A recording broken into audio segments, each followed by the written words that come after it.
ইরানে তো আমেরিকা আবার হামলা করছে।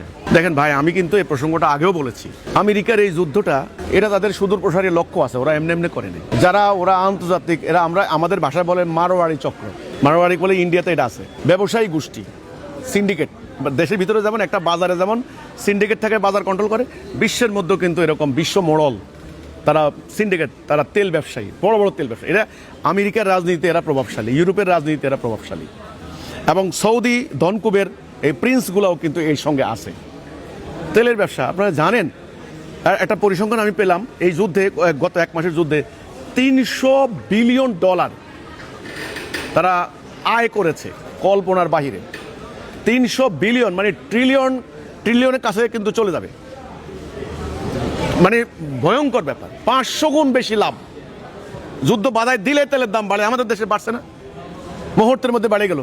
এই টাকা কিন্তু ওরা পাচ্ছে। তো ওদের কয় টাকা খরচ হয় আপনার? নাইলে 50 বিলিয়ন খরচ হইল, আর মারা যায় তো ওরা মরে না, আমরা মরি মুসলমান, সম্পদ ধ্বংস হয় আমাদের। তো ইরানে হামলা করবে, এখানে ফুস করে একটা মারবে, ওখানে মারবে, এগুলো হলো ব্যবসা। এখানে তেলের ব্যবসা, এখানে অস্ত্র ব্যবসা, এখানে মিসাইল ব্যবসা, এখানে বিশ্বের মধ্যে আধিপত্যবাদ, এখানে একটা ভয় আতঙ্ক মানে কায়েম করে রাখার। আর ওরাই মানবতার কথা বলে, ওরাই মানে আতঙ্ক মুক্ত বিশ্বের কথা বলে।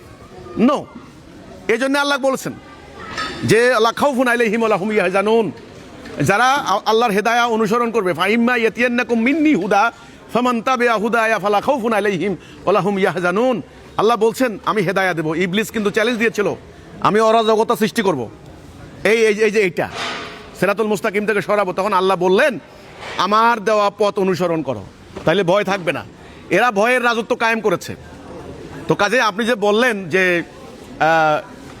এই যে ইরানে আবার হামলা হচ্ছে, আবার হামলা মানে কি? আপনি কি বলতে চাচ্ছেন? আবার হবে, আরো হবে। কাল আজকে ইরানে হচ্ছে, কালকে আপনার দেশেও হতে পারে।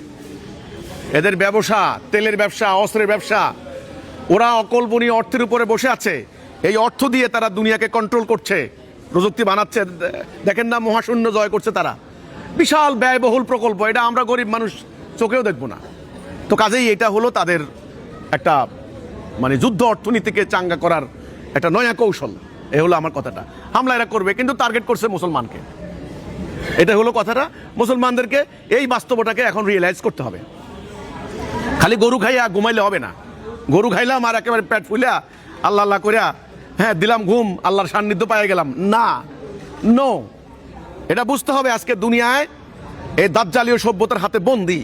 এখান থেকে মুক্ত করাই হচ্ছে আমার একমাত্র কোরবানি। এইটা খালি গরু খাইয়া একেবারে ঘুম দিলে হবে না।